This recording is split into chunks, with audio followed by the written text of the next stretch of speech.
Welcome back to my YouTube channel. This is Pari Luthra, aka Pari by default, All India rank 179 in CLAT 2024, and this has to be my most requested video, the Q&A video.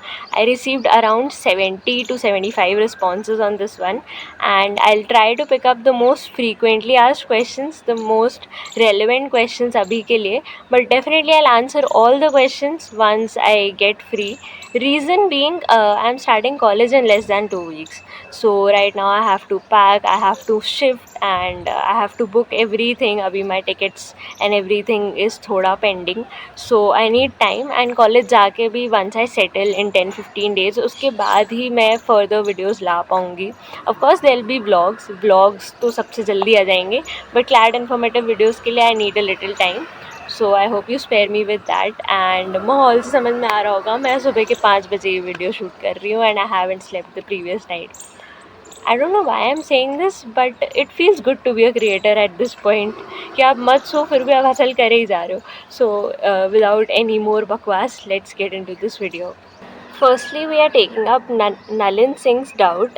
He has asked that I'm not able to complete my mock in time. What to do about it? Okay, so Nalin, firstly, if you're not able to complete your mock in time, there might be one or two sections which are actually troubling you, which are leading you to not completing the mock on time. So, firstly, recognize what sections they are, and I'm pretty sure ये बहुत लोग problem face करते हैं. मैंने भी करी थी. मेरा लीगल बहुत ज़्यादा टाइम लेता था इन सम मॉक्स, एंड इन सम मॉक्स लॉजिकल में बहुत टाइम लग जाता था. तो आई identified those 2 sections and I started working on those sections specifically. मैं जितनी शीट सॉल्व कर पा रही थी, या जितने प्रीवियस मॉक्स का सेक्शनल टेस्ट बना के उसको सॉल्व करके, या कहीं और से सेक्शनल टेस्ट निकाल के उन्हीं स्पेसिफिक सब्जेक्ट्स को सॉल्व कर रही थी continuously, so that my speed and accuracy increases. Of course analysis is very important. Again you need to recognise कि मॉक में किस सेक्शन में ज़्यादा टाइम लग रहा है. कुछ लोगों को बहुत टाइम लग जाता है मैथ सॉल्व करते करते.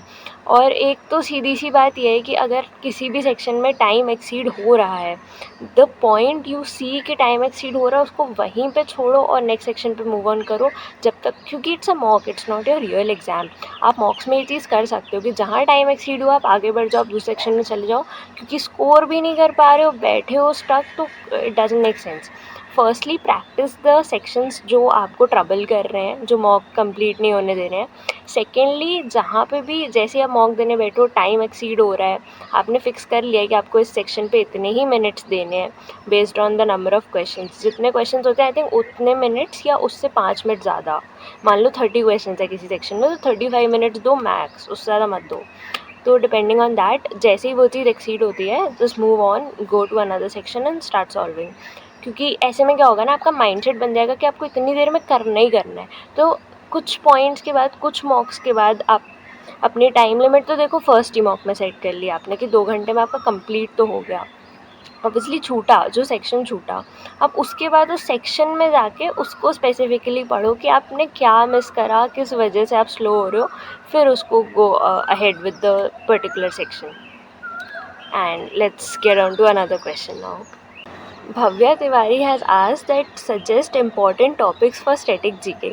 So Bhavya, and to all the students who think कि static GK अलग से या किसी किताब से पढ़ा जा सकता है, भाई इतने लोगों ने पूछ लिया है कमेंट्स में और DM में कि दीदी static GK के लिए बुक बताओ. यार static GK नहीं पढ़ी जाती है अलग से, ठीक है. This is a very huge myth, and मतलब trust me, I have been laughing at all this comments, not to joke about you guys, क्योंकि तुम लोग नए हो, तुम फ्रेशर्स हो, तुम्हें नहीं पता है. बट स्टैटिक जीके अलग से नहीं पढ़ते हैं, ठीक है. होता क्या है, स्टैटिक जीके इंपॉर्टेंट है, डेफिनेटली इंपॉर्टेंट है, बट करना क्या होता है इसमें कि जो टॉपिक आप पढ़ रहे हो ना, प्रेजेंट करंट अफेयर जो पढ़ रहे हो, उसके बेसिस पे आप स्टैटिक पढ़ोगे. अगर नीति आयोग ने कुछ नया निकाला है तो आप नीति आयोग के बारे में बस पढ़ोगे along with the topic that you are studying.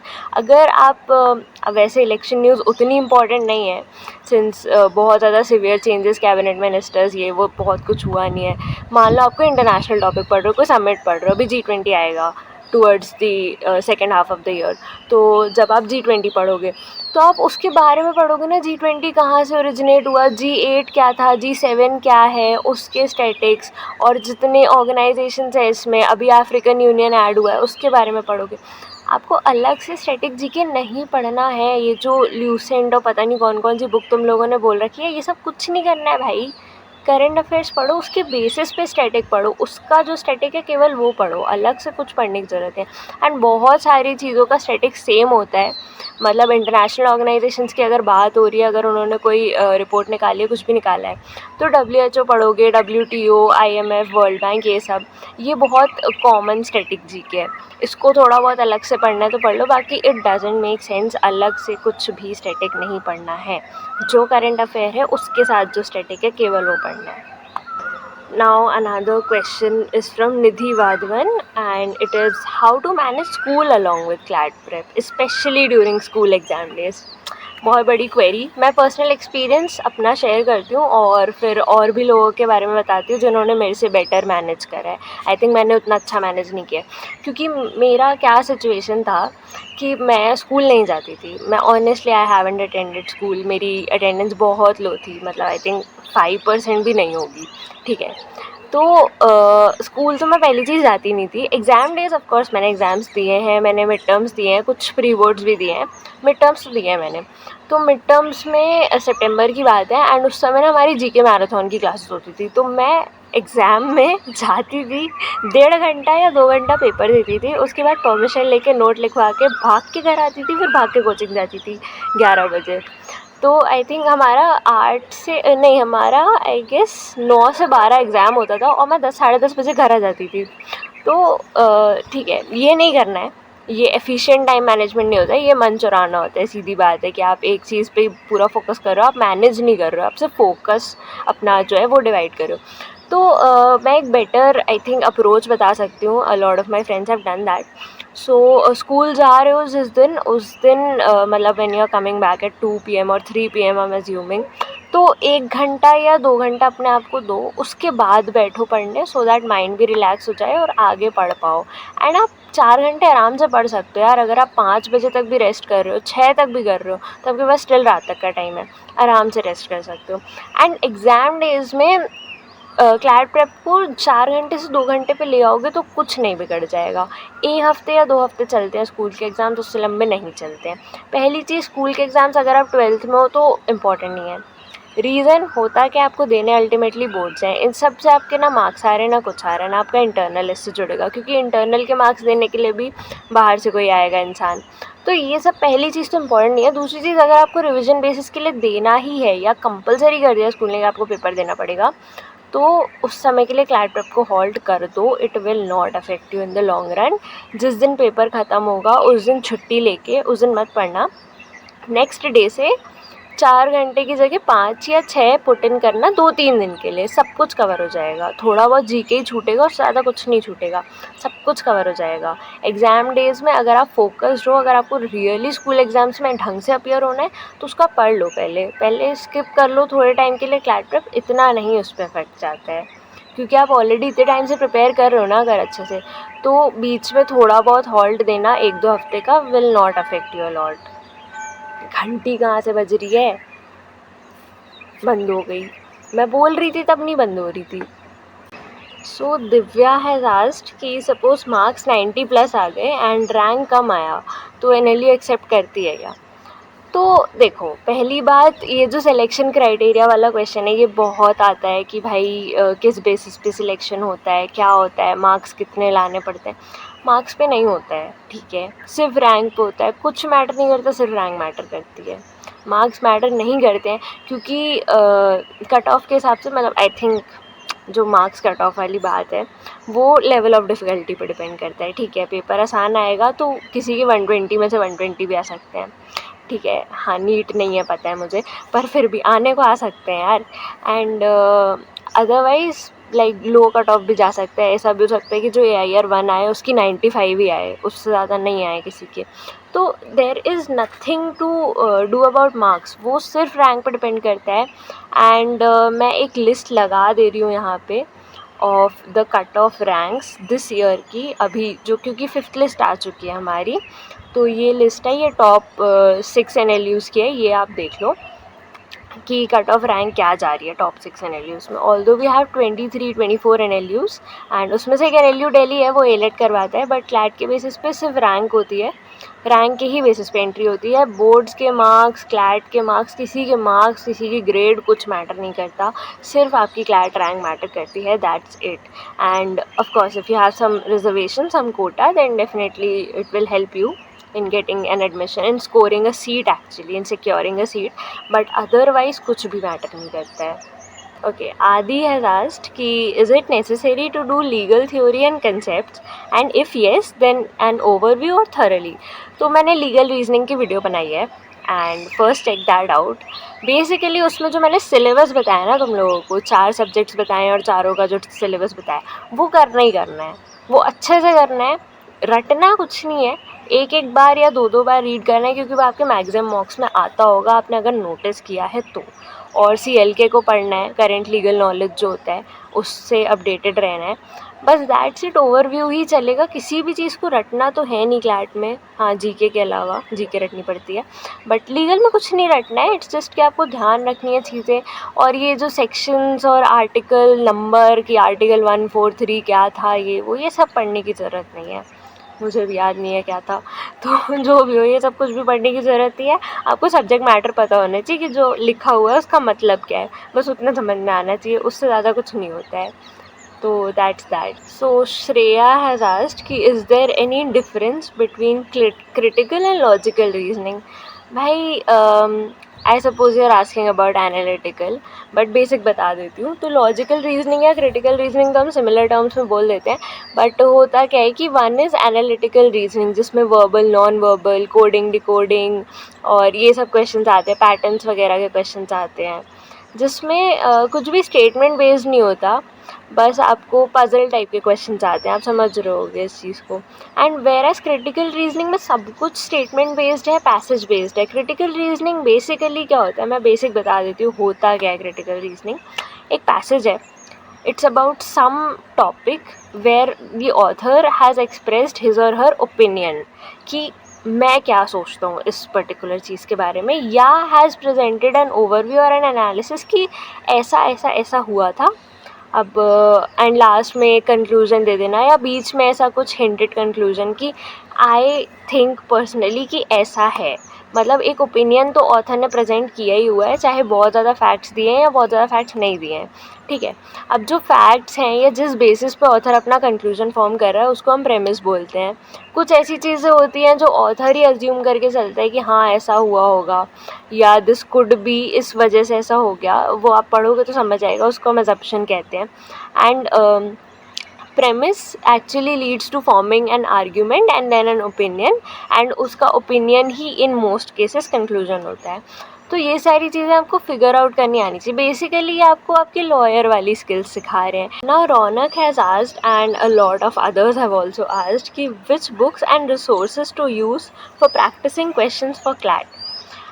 अब भाई ऐसा है कि अलग से कोई किताब आती नहीं है, ठीक है। उस वाल की एक आती है, उसमें प्रीवियस ईयर क्वेश्चंस होते हैं, अच्छी बुक है, मतलब मैंने बहुत लोगों को स्पॉन्सर्ड वीडियो बनाते हुए देखा है, बट होता क्या है ना कि वो प्रीवियस ईयर क्वेश्चंस है, रेलेवेंट है पर बहुत रेलेवेंट नहीं है, सिंस उसमें जीके भी आपको पुरानी मिलेगी, फिर हर साल ना इन लोग मैथ्स में कुछ नया घपला करते हैं, तो वो भी आपको डिफरेंट ही आएगा।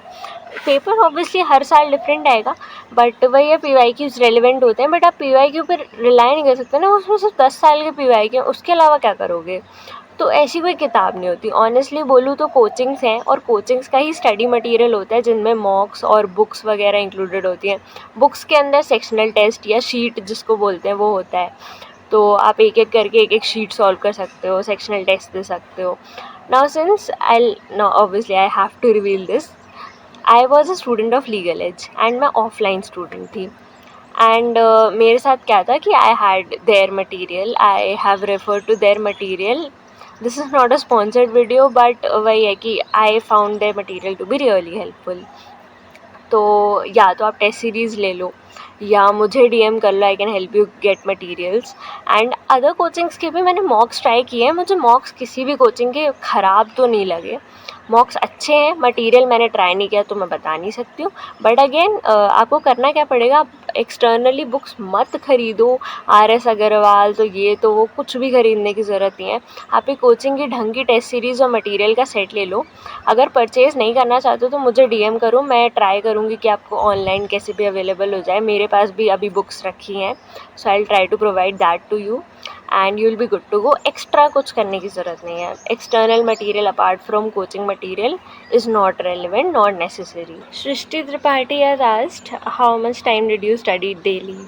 So I used to study 4-5 hours depending on what day it was and मतलब मैंने कभी भी 6 घंटे ज़्यादा पढ़ाई तो करी नहीं है ऑनेस्टली। 6 घंटे ज़्यादा तो कभी नहीं पढ़ा, कभी कभी कम भी पढ़ा है, 1-2 घंटे भी पढ़ा है। एंड बीच में as if you have watched my previous videos तो मैंने बोला है कि बीच में जून जुलाई में I had to take a break, तो उस ब्रेक में तो भाई मैंने 1 मिनट भी नहीं पढ़ा है, ठीक है। 2 महीने तक तो मेरी प्रिपरेशन ऑलमोस्ट ज़ीरो हो गई थी अगस्त आते आते तक। रीज़न, आप कुछ चीज़ें जब बहुत लंबा गैप हो जाता है ना, 1-2 हफ्ते का गैप समझ में आता है, जब बहुत लंबा गैप हो जाता है तो आप चीज़ें भूलने भी लगते हो। तो आई थिंक ये हुआ है, बट वही है, 6 से ज़्यादा तो मैंने आई थिंक किसी भी दिन नहीं पढ़ा, 6 घंटे से ज़्यादा, क्लासेस और सब कुछ मिला के बोल रही हूँ। But otherwise if you have started your preparation right now, तो आई थिंक 4 to 6 आवर्स आपका आइडियल टाइम होना चाहिए दिन भर का। इससे ज़्यादा मत दो, इससे ज़्यादा दिमाग में नहीं चलता है, इससे ज़्यादा आप अपने आप को सिर्फ थका रहे होते हो, तो इसके बियॉन्ड टाइम देने का कोई सेंस नहीं है। बाकी एज आई वॉज कंसर्न्ड, मैंने कम टाइम में ढंग से पढ़ाई करी है। जब मेरा मन होता था जेन्युइनली पढ़ने का, मैं तब पढ़ती थी। जब मेरा मन नहीं होता था तो मैं अवॉइड कर देती थी कि मुझे किताब लेके नहीं बैठना है, क्योंकि वहाँ से टाइम वेस्ट होगा और मुझे another I have this sort of anxiety कि भाई बैठी हूँ, पढ़ नहीं रही हूँ, गिल्ट हो रहा है, तो वो वाला गिल्ट भी नहीं लेना है, वो बहुत होता है सबके साथ। फिर एक और चीज़ है, इज़ ऑनलाइन कोचिंग बेटर और ऑफलाइन?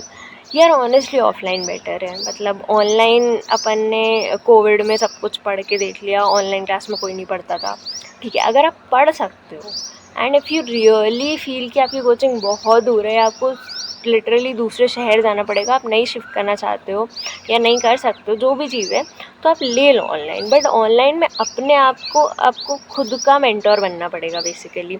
आपके सर पे कोई नहीं बैठा होगा, कोई टीचर आपको एक्चुअली देख भी नहीं रहा होगा कि आप क्या कर रहे हो। बहुत कम ऑनलाइन कोचिंग्स होती हैं जिसमें टीचर्स एक्चुअली देख रहे होते हैं कि बच्चा क्या कर रहा है, मोस्टली नहीं देखते हैं।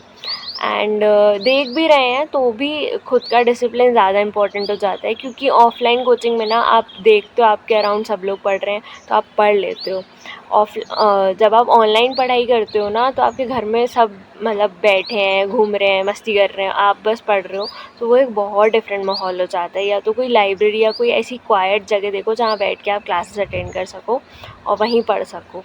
मोस्ट केसेस में पॉसिबल नहीं होता है, ये बहुत रेयर सिचुएशन है कि किसी को ऐसा कुछ मिलेगा, बट मोस्टली नहीं हो पाता है। एंड यही है कि भाई if you ask me, offline better है। नहीं हो पा रहा है ऑनलाइन करो, बट ढंग से करो, मेक श्योर कि वो वर्थ इट हो, अदरवाइज़ कोचिंग मत लो। वर्थ इट हो तो लो। पहली चीज़, बैच वर्थ इट होना चाहिए, अच्छे से पढ़ा रहे हो। ऑब्वियसली हर फैकल्टी अच्छा पढ़ाती है, बट आपको समझ में आ रहा है कि नहीं, उस पर डिपेंड करता है कि वो अच्छे से पढ़ा रहे हैं या नहीं। फिर अगेन आपकी एफिशिएंसी है या नहीं। अगर आपको समझ आ गया कि आप एफिशिएंट नहीं हो, आप नहीं कर सकते हो, तो मत करो, डोंट रन बिहाइंड कोचिंग, फिर सेल्फ स्टडी ही करो। 2-3 फ्रीक्वेंटली आस्क्ड क्वेश्चंस जो अब मैं नाम भी नहीं ले पाऊँगी, इतने लोगों ने पूछ लिया है।